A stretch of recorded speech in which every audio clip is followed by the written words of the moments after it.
All right, so Joy, how are you doing today? Today I'm doing okay. Okay. I have hope I'm going home. Yeah, you were saying that you're going to move back to Keokuk today, so hopefully it all goes through for you. I hope so. I hope so too. Are you currently single, married? I am actually still married to a man from 17 years ago, but it's just because we haven't got divorced. We've been separated for 13 years. Okay. But, yeah, I am still married to my son's father. Okay, that's cool. But I'm single because we've been separated. He's got a new fiance. So. All right. So do you have any college degrees at all? Any majors, minors? I'm in college right now, actually, with the University of Colorado Tech. I'm extremely excited. I'm going in for my bachelor's degree in business science, and I'm getting my majoring in product management so that I can help people who have invented ideas how to manage them and turn the idea into a product. That's awesome. How far along are you in that, if I may ask? I am through my first. I got through my first course with an A plus. And then I got halfway through my second course. Oh, my phone. Halfway through my second course, and I got withdrawn from my classes because my cell phone was stolen, my laptop was stolen, everything was stolen, and I got an ID and a library card, and that got stolen. Oh man, it was in a series of unfortunate events. Yes, I just found out about the guest passes though, so I'm getting back enrolled in school as soon as possible. Good. You know, we're gonna go back now. Let's break down from your childhood. What you've gone through. Were you close with your parents, your mom and dad? My dad left when I was 8 months old, and it's because my mother,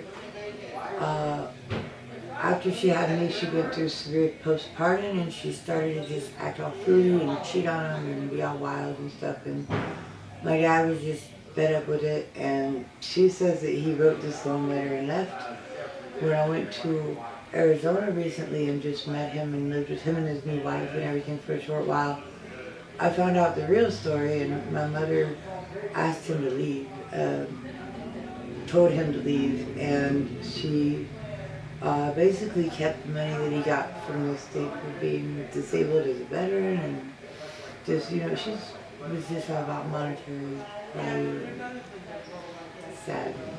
But I did get to know my father and my grandmother before she passed, thank goodness. That's good. In your childhood, was drug use a big involvement? Drugs were huge when I was a child. My mother has been an addict since, when she got pregnant with me, she started to gain a lot of weight. She's always been very thin, but when she started getting a lot of weight, it scared her. She didn't want to be fat. So she asked her doctor for diet pills, and he gave her Adipex, which is basically pharmaceutical meth. It's super clean, it's super speedy, and it just makes you melt away. Supposedly, I don't know, I never took things, but my mother, they asked her to stop taking the Adipex when she got to the third trimester because it was time for brain development and things like that, and it was just not healthy for me for her to take the Adipex anymore. So then she went to cocaine, and she started to get meth on the street with White Crosses and meth. Back then it was crystal, whatever, But in '84, they didn't really screen for drugs with babies, So it was just, I was born with the DTs, they put me on the boob and breastfed me, and I was good. Got the drugs through breast milk. But my mom, she said that she feels really bad now, but her favorite time of day was to sit and watch the soap operas and breastfeed me, and she smoked a joint. And it's like, you think about it now, it's like, oh my gosh, that was horrible, Mom, why would you do that? But she didn't never think of it as damaging to me or my brother, and I had a brother that was 4 years older than me, and my father would come and visit him, but not take me with him to dinner and movies and things when I was young. So I grew up with a real bad resentment with my dad. But it was because my mother made him doubt if I was his or his friends. So he's just not quite sure. Like, they were married, and so of course his name's on birth certificate, and he's my father, of course. But there's a possibility Uncle Steve was really the dad. And it's just Jerry, you know, it's been violence, chaos, upturn, crazy my whole life. And she just tried her best to get on track, but it just never happened, you know. And I'm grateful for the effort that she did put in, because she was there, you know. She made sure that I was cared for. She made sure she let my grandmother keep me from Monday through Friday. And my grandma was the sweetest little German lady, and she looked just like Betty White. You gotta love her. She had a cotton top and everything, just like Betty White. Oh, I love that woman, but she passed away, unfortunately, 5 years ago, and 7 years ago my grandfather passed away too. They were my mom and dad, but my grandfather, when he passed away, he left the will for my uncle and my mom, you know, his 2 children. But when my grandmother passed, she left the will for my uncle, my mother, and me and my brother. And she left us inheritance as well. And I was so grateful for that. And then my mother has sold my inheritance. And it's not helping me with this homeless situation. So I pray every night that she has a bit of compassion, but unfortunately with her mental illnesses, I don't think it's really possible for her. Narcissism or something. I don't know what's going on with her. But, Talking about your parents, sorry. Go ahead. Let's more focus on you now, you know, some challenges that you faced through your life, if you want to break it down, you know, what you've gone through personally. That feel... Personally, what I've gone through is my mother going through a man every week. They beat on her. She'd meet a man. He's going to be the one. He's going to fix everything. He's going to be our hero, our knight in shining armor. And it turns out he's just the dunce in shining foil. There to take advantage, swoop in, take what he can get, possibly hurt me, possibly hurt her. My mother was so caught up in boys, you know, and that's what I had to face too, a lot though, because I caught that from my mom, that addiction to boys. I had to have a man to fix everything. But I as a young woman, got DHS involvement because of the man that I was living with. He was so mean to me. I went to the state for help to get away, and my ex-husband actually turned me into drug task force for smoking marijuana and find my children. And drug task force, when they kicked my door in, called DHS on me. Such a sweet man, but he was there in a parking lot to collect my son, and my daughter had to go away from me for a night into protective custody in Keokuk. And that was the hardest thing I ever had to do, was to allow a stranger to take my child.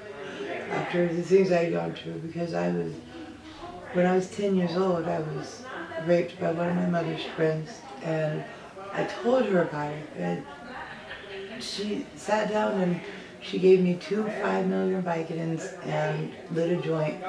Or she said the Vicodins are for the physical pain, the joint for emotional pain. She's like, talk about it if you have to, but don't ever say anything to anybody else because it'll ruin this man's life. Those words sunk into me so hard as a child. I sat there and I smoked that joint and I thought.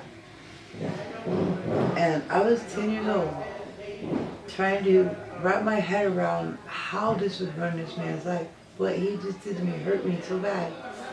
But that doesn't matter because we can't ruin his life. Did you feel resentment and betrayal at that time, obviously, from your mom? Honestly, with the way my spirit is and the way my soul is, I felt like I did something wrong. I felt like telling her was endangering this poor man as well.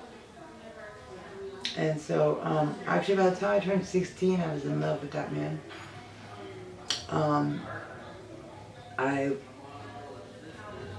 There have been many others that came through, and I don't know, my mom's friends say that she was trading me for drugs, whatever, you know. No, she really wasn't. She wasn't.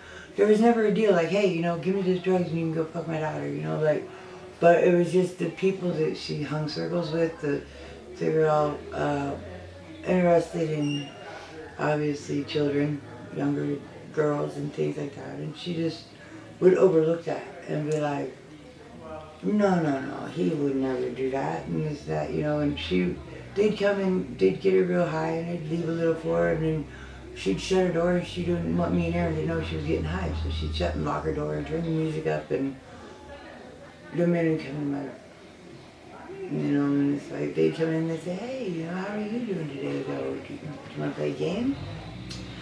And the games were never fun, but it was just stupidness. As a child, I felt like I needed to, you know? One of them even told me, he's like, I hollered, I said, Mom, you know, I was like, why is he in my room again? And this man looked at me and said, you're bought and paid for. Your mother knows I'm in here, she doesn't care. And that hurt me so bad, but my mother swears to God she did not know. You know, she said that was a lie on his end and that he was going to hell for that, you know? I think they're all going to hell for that, but as a young woman, my daughter going into a stranger's arms and hearing the horror stories of foster care, I was so scared to go to foster care because I thought it would be worse than home because of the horror stories that people would tell me, you know, like, you don't want to go to foster care, they'll beat you, they'll treat you bad, you'll be a little orphan Annie, and you don't want to be an orphan, you know, and it's like, it'd be so horrible to be an orphan. But, so I dealt with whatever I had coming at home, and I just kept quiet about it, and went on to my studies. I was a nerd. I loved to learn. I could get lost in a book. At any time anything was happening to me, I could go back to that last chapter I was reading and I could contemplate and think. And I could just put myself back in that story and not even think about what's happening. I could just zone out. And they called it catatonia. You know, they said chronic catatonia as a child, that's what I had, because I'd sit there and I'd zone out and I wouldn't hear people talking, I wouldn't know anyone was talking to me, I wouldn't even know anybody was in the room with me until I was touched or stirred, you know, and they call it chronic catatonia. And they said usually it comes from excessive trauma, and they couldn't figure out what would have happened to me because my mother was such a good mother and it was such a nice family, and, you know, white picket fence and dogs and all, you know, but behind closed doors, it was not good. Drugs ruined my childhood. And when drug task force came in my door and my daughter was going away, I was sitting at my mother's on house arrest. I couldn't leave, and she's sitting there and we're getting hot. As I'm on house arrest at her house and getting ready to go to rehab the next day with my daughter, because Iowa has some amazing programs such as Hightower Place in Clinton, Iowa, will take you and your children, no matter how many there are, as long as they're under 18, they will take them in with you. They will help them with therapy lessons. They will go to NA and AA, but it's called Al-Anon. It's to help with the ones who are raised around the drugs, you know, better than the ones who do the drugs. But I love Hightower Place, Heart of Iowa. They're amazing for our children. They do amazing things with the children. They help them and heal them so much. And they help you if you have to. You gotta go in there with an open mind and an open heart and ready to change, like wanting to change. You know, and that's the only way we have help, because I wanted to change, and you know, I made it 18 months clean, and I never thought that would be possible. I started smoking that K2 stuff over 18 months, and they kicked me out of rehab, of course, and I did end up losing custody of my daughter. I had a rehab baby, my beautiful Maggie. I got pregnant by a boy when I got to rehab. So I was there with my 2-year-old, and I had a baby too. So, and my son was away from me at his father's for the first time ever, and it was really hard. And I expected it to be just a quick trip to rehab, but it was 3 years. I was there for 18 months. Then I got pregnant with Maggie, and I had to go back, and I was there for another 18 months. And it just time flew, and my poor baby boy didn't get to see me for all that time. But I lost my daughter, my oldest daughter, And then Maggie, they said because of my autism and because of my chronic homelessness and my chronic drug use, my chronic relapse, my chronic everything, my chronic life. I just, because of my unstableness, because of my fightiness, whatever, what do they call it? Eccentricness. Because I was so eccentric, I was unable to care for my children. And they took my rights away and they gave her, I fought and fought. Her foster father did get to adopt her. She was with an amazing man in Davenport Island. She's safe and wealthy and beautiful. She's 7 now. God. And Mary Jane, Maggie May, named after Rod Stewart's song, yes, Maggie, wake up Maggie. Mary Jane Rose. I spelled her name uniquely so that I could look her up on Facebook when she got older because I knew I'd probably lose her. I didn't want my daughters to be raised the way I was. And the circle that my mother kept, unfortunately, was the same circle that I kept. And I did not want my daughters around them. I did not want them to hurt my children. So, people say I gave up on my children. No, it was very gracious of you to. I gave up on me, and I gave them a life. You did. You're a very strong woman. You know, nobody can turn away their kids, and nobody wants to. But when they know in life that they're gonna struggle, and you're gonna put them through something that would be hell, just like you went through. No matter how You took the hard step. I would try to be new towns, new faces, new places, and you know what? I would find out that these people that were drawn to me, the kind that I was drawn to, the people whose energy I connect with, are the sick people, the sexually sick, the physically sick, the mentally sick, the ones that are just broken. I am drawn to broken people. I collect weird people. This is all there is to it. But I do not want my children exposed to that. And I knew that their father was a better bet than with me. So I allowed them to go. I still keep in contact with Maggie's adoptive father. Me and James have a great relationship, actually. We talk on Facebook all the time. He gave me the best Christmas present ever. He told my daughter Maggie about me this Christmas.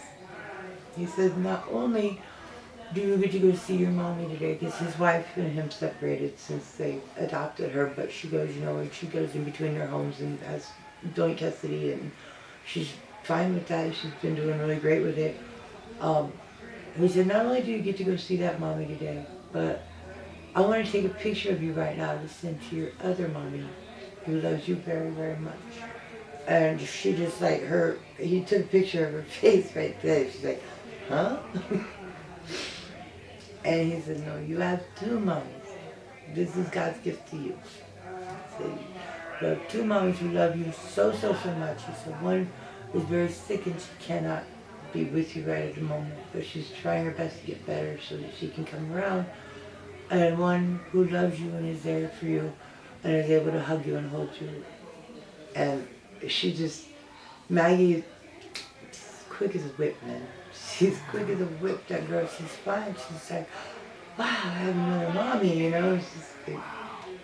They told her about being adopted. They told her that I was a beautiful soul and I cared about her more than myself, and that's why she was there with them.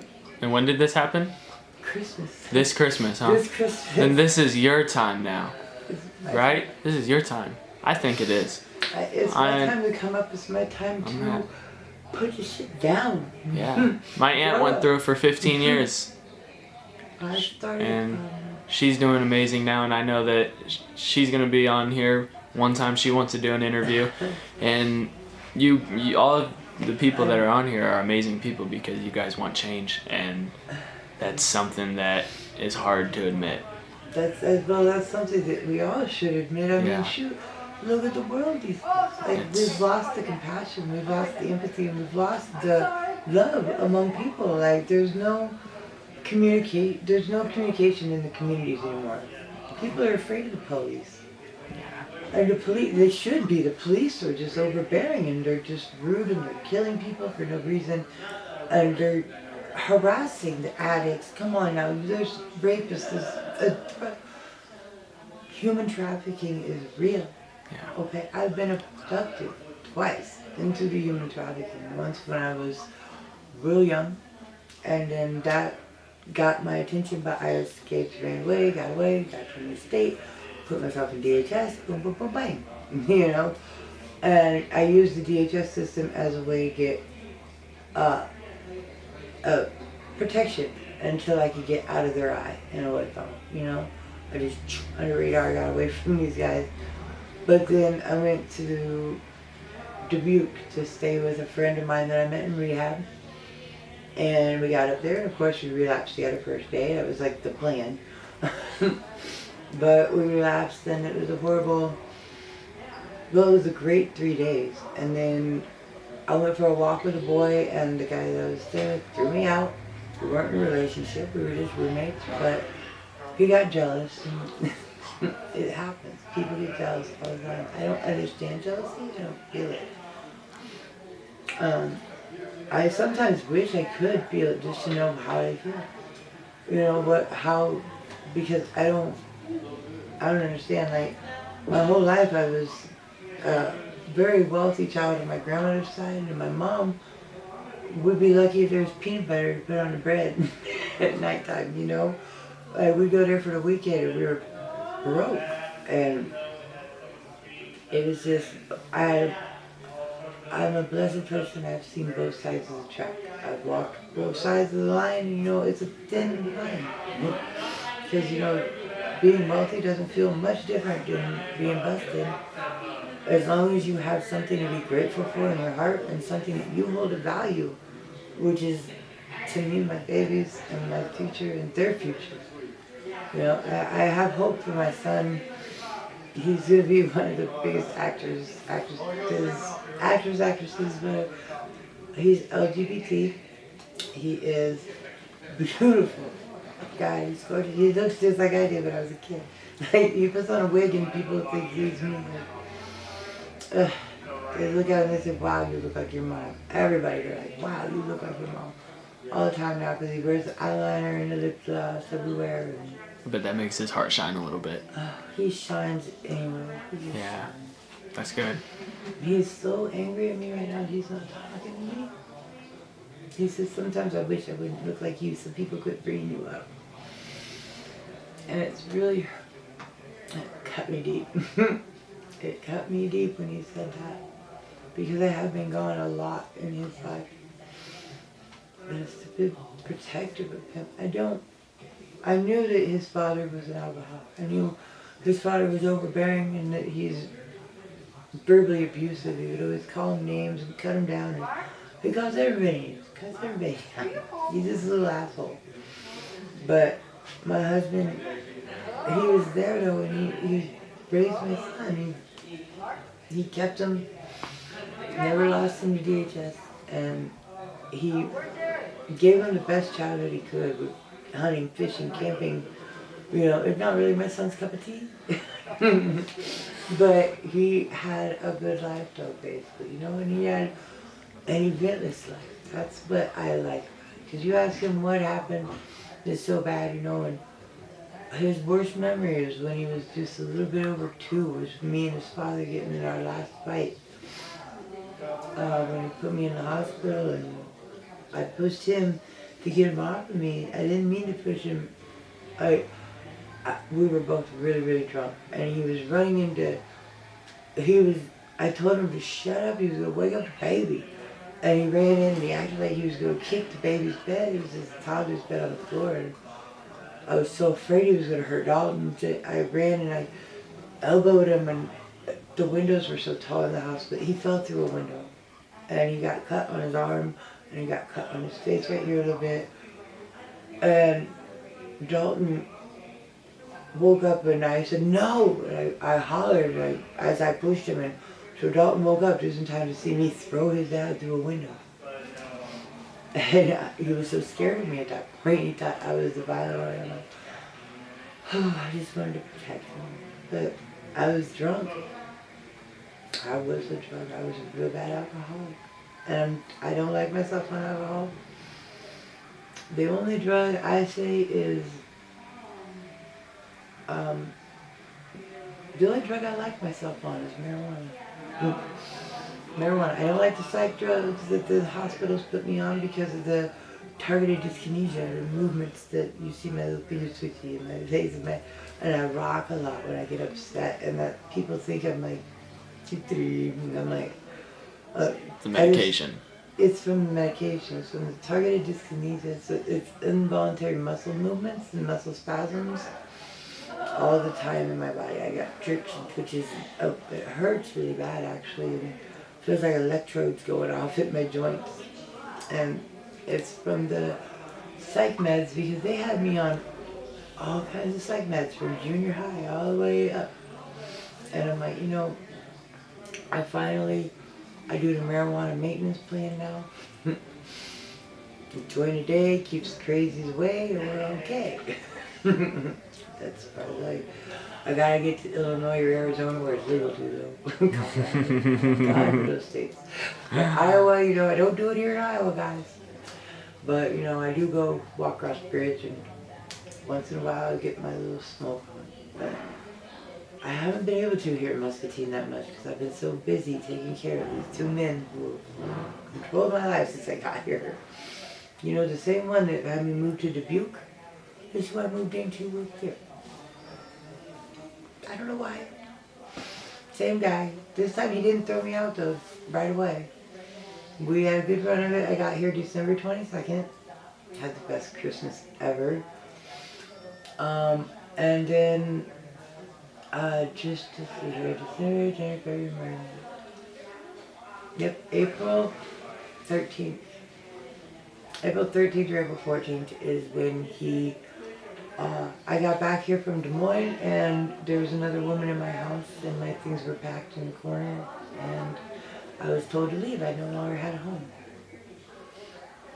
So that's how I became homeless here in Muscatine once again, which I've been diagnosed with chronic homelessness. It happens a lot when you're a roamer like me, a nomad, and really have no reason to stay anywhere, no roots to put down. I just like to meet people and see new places and do new things, and I can't see my children right now, so my son doesn't want to see me. He did come here for 1 week though, but my mother came here during that week also with COVID sick and needing me to take care of her, and it kind of dominated my time away from my son, but I don't resent her for that, but I do resent COVID for all the bullshit. Yeah, COVID's been a mess. COVID's been a mess, but she had COVID and then Rex got COVID and he had COPD and emphysema already, and so then I got COVID. And I was just like, that's it. I can't take it anymore because my mom started sneezing again. I'm like, get out. Go to the MCSA. She's like, it's scary. And I snapped. She said, I can't, it's scary. It's 1 block from our friggin' apartment to the MCSA, which is a shelter full of our friends. People that I've known since I came here to this town. And she was too scared to go stay a night with my friends to give me a break.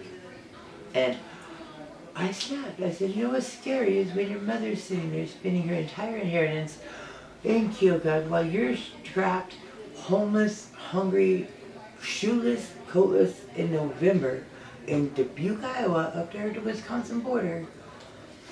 That's what's scary, when you're having to sleep outside of a bank where the lights and cameras can keep you safe at night.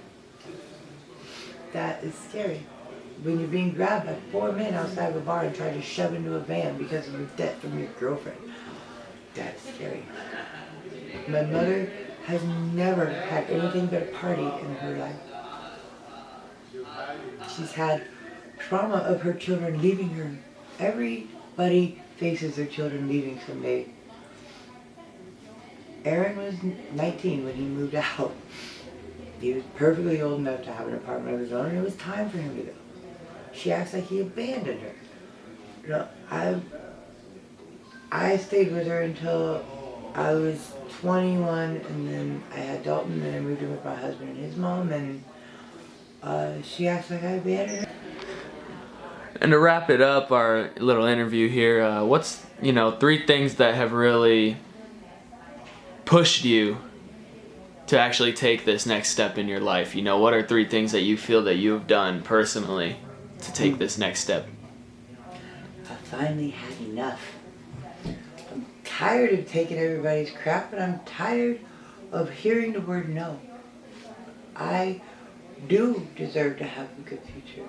I do deserve to have a happy future, and my children do deserve to have every much of opportunity as the next child. They do.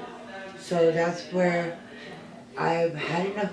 I'm not going to just be the martyr and the scapegoat. And you know what? I am speaking up. Bad things happened to me when I was a child. Bad people are in this world, and we must protect our children from these people. Human trafficking is real, and I have done everything I can to bring it to the light. I've been no quiet kitty about this human trafficking or any of the men who tried to capture me. I will take full responsibility for what happens to me in the end, but I will save at the end of this 1,000 children, hopefully, from having to go through what I went. That's all. That's my whole main goal in life. Is I've had enough, and I'm speaking up. Okay.